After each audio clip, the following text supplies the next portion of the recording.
This is Howick Hall, seat of the Earl Grey family since 1319.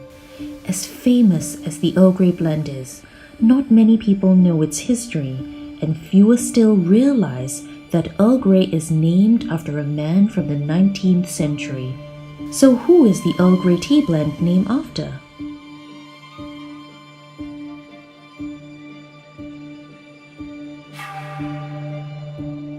That's the second Earl Grey tomb.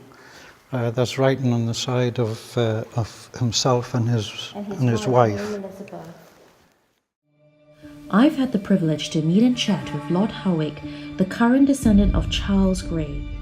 The second Earl Grey was Prime Minister. He was one of the Whig politicians in the early 19th century. At some point, he met a Chinese mandarin. We don't know how or where or when or anything. Whether he was complaining about the quality of the tea at Howick because of the water, which originally comes from the original spring, which comes straight off limestone. And this guy offered to blend the tea to compensate for that and used a lot of bergamot to offset the taste. And the story is that when this was used by Lady Grey when she was entertaining in the afternoon in London, and everybody liked it became very popular. Jacksons of Piccadilly asked for permission to sell it to other people, and they said yes.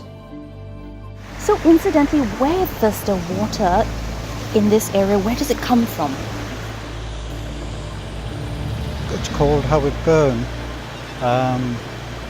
and it passes through here, which is good from the house point of view as well, you know.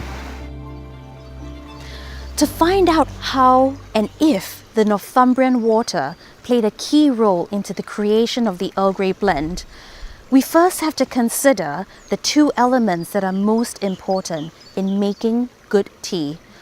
The first is oxygen levels, and high oxygen levels actually bring out the aroma and enhances your experience of the tea because 90% of what we taste is actually smell. The second element that is important to tea is how hard or soft the water is. Hard water simply means that there's a high mineral content and remains suspended in the water as it cannot dissolve. So what was Charles Grey's second Earl Grey like in person? He was different because in those days politics were very different from what they are now. But he was the leader of the Whigs, which were sort of the left-wing side of politics. He became, in fact, a very crucial figure for about 4 or 5 years when he was Prime Minister in 1830 to 1834 with the passing of the Great Reform Bill.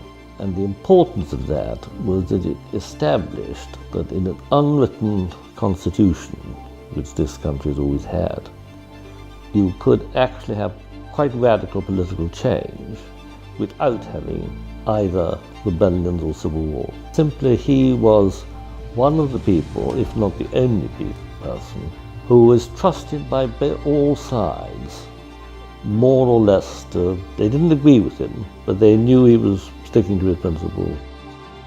So, very much like the tea blend, Charles Grey was ahead of his time.